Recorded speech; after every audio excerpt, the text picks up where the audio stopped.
nice, Andy. And Siri Hanumantu is my friend in Vizag. So happy, Andy. మిమ్మల్ని అందరినీ చూడడం. All the best. Congratulations. Thank you so much. And sir, ఇందాక మీరు మాట మీ పేరు if you don't mind. Nagendra గారు. Nagendra sir, నా తరపున సార్కి ఒకసారి గట్టిగా క్లాప్స్ ఎందుకో నేను చెప్తాను. సార్, రీసెంట్గా మీరు మెగాస్టార్ చిరంజీవి గారి గురించి మాట్లాడిన వీడియో చూశాను సార్. Thank you. లిటరల్లీ కళ్ళలో నీళ్ళు తిరిగాయి నాకు. అంటే ప్రతి ఒక్కడు ఎవరో ఒక హీరోకి ఫ్యాన్గా ఉంటాడు. ఇప్పుడు నేను జూనియర్ ఎన్టీఆర్కి ఫ్యాన్, సో అలాగా మహేష్ బాబుకి, పవన్ కళ్యాణ్ గారికి అందరికీ ఉంటారు. బట్ యూనివర్సల్గా తెలుగు ఇండస్ట్రీ మొత్తం ఫస్ట్ మెగాస్టార్ చిరంజీవి గారికే ఫ్యాన్. అలాంటి ఆయన గురించి ఇష్టం వచ్చినట్టు ఒక్కొక్కడు వాగుతుంటే మీరు వీడియో చేశారు చూడండి సార్. ఇండస్ట్రీకి మీలాంటి వాళ్ళు కావాలి సార్. చాలా బాగా అనిపించింది, కళ్ళలో నీళ్ళు తిరిగాయి సార్ ఆ వీడియో చూస్తుంటే. అంటే ఎవరి గురించి అయినా సినిమా ఇండస్ట్రీ అంటే ఇప్పుడు వర్జిన్ బాయ్స్ అని పెట్టారు కాబట్టి నేను నా వీడియోలో చెప్పలేదు ఆ మాట. వెర్రోడి పెళ్ళం ఊరందరికీ మరదలని సామెత.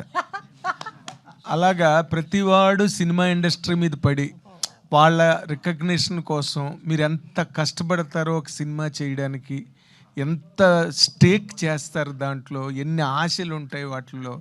అలాంటి కెరీర్లో మీరు కష్టపడి ఆయన కూడా, చిరంజీవి గారు కూడా అలాగ మీలాగే ఇండస్ట్రీకి నిరాధారంగా వచ్చి ఒక్కడే గెలిచి ఒక్కడే టాప్కి వెళ్ళి మీ అందరికీ ఇన్స్పిరేషన్గా సినిమా ఇండస్ట్రీలో ఒక రవితేజ కావచ్చు, ఒక నాని కావచ్చు, ఈ రోజున సందీప్ వంగ కావచ్చు, శేఖర్ కమ్ముల కావచ్చు, name one director, one hero, ప్రతి వాళ్ళకి చిరంజీవి గారే గమ్యం. ఒక హీరోయిన్కి చిరంజీవి గారితో యాక్ట్ చేయాలని ఉంటుంది, ఒక మ్యూజిక్ డైరెక్టర్కి చిరంజీవి గారి సినిమాకి మ్యూజిక్ చేయాలని ఉంటుంది, ఒక కమిడియన్కి చిరంజీవి గారితో కలిపి చేయాలని ఉంటుంది. ఈ రోజుకైనా ఏ రోజుకైనా మెగాస్టార్ చిరంజీవి ఎప్పటికీ చిరంజీవి శతాయుష్షు.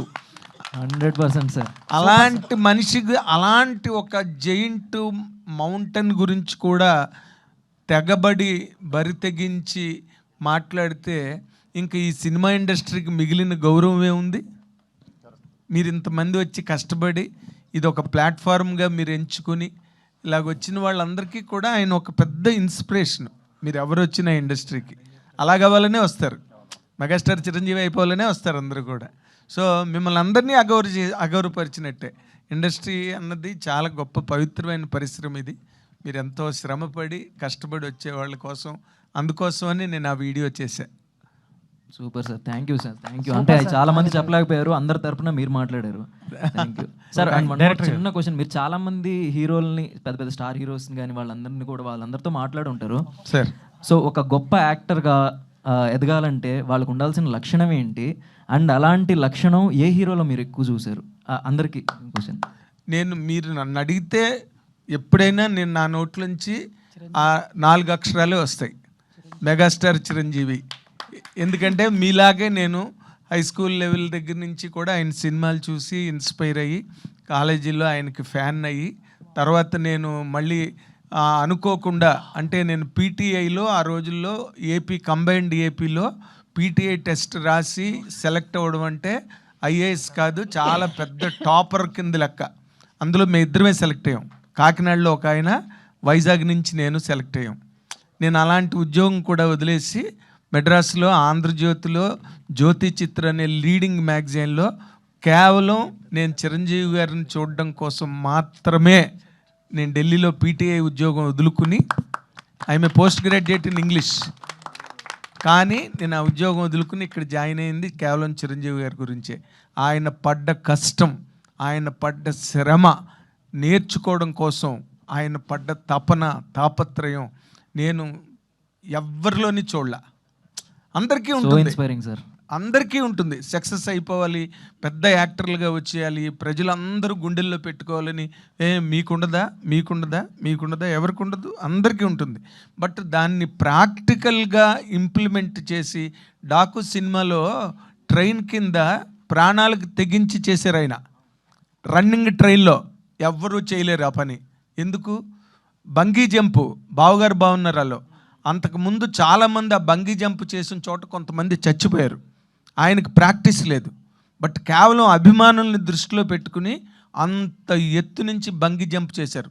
మీరు కావాలంటే ఇప్పటికీ చూసుకోవచ్చు. అదేదైనా వైర్ వర్క్, ఇప్పుడంటే సీజీలు అంటున్నాం, అప్పుడు వైర్ వర్క్ అనేవారు. అందుకని ఆయన జుత్తు సర్దుకోవడం, బనియన్ సర్దుకోవడం అంటే ఒరిజినల్ ఇది అని తెలియడం కోసం చేసిన పని. ఆయన వచ్చిన తర్వాతే డూప్ అన్నది ఇండస్ట్రీలోంచి మాయమైంది. డూపులు ఆయన తిట్టుకున్న రోజులు కూడా ఉన్నాయి. ఈయన వల్ల మాకు ఉద్యోగాలు పోతున్నాయని అతి కష్టమైన కాళ్ళు చేతులు బద్దలు కొట్టుకుని ఒక రుద్రవీణ, ఒక ఆపద్బాంధవుడు, ఒక స్వయం కృషి అంటే ఎంతసేపు కమర్షియల్ సినిమాలే కాకుండా అలాంటి గొప్ప సినిమాలు కూడా చేసి ఆయన ఈ రోజుకి కూడా అంత టఫ్ కాంపిటీషన్ మార్కెట్లో నిలబడ్డారు. ఆయన స్టామినా అవన్నీ మీలాంటి వాళ్ళు, మీ జనరేషన్ అందరూ కూడా అలాంటి వాటిని యూ షుడ్ అడాప్ట్. అదొక్కటే నేను ఎప్పుడు చెప్పినా, నాకు తెలియదు తక్కువ వాళ్ళు ఎవరి పేర్లు చెప్తారో నాకు తెలియదు కానీ, but I always tell his name. That is megastar. ఈ వేదిక, ఈ మీటింగు, ఈ సినిమా సక్సెస్ మెగాస్టార్ చిరంజీవి గారికి అంకితం చేయండి మీరు. ఫైనల్ తప్పకుండా సార్, తప్పకుండా 100%. That's it. Thank you director గారు.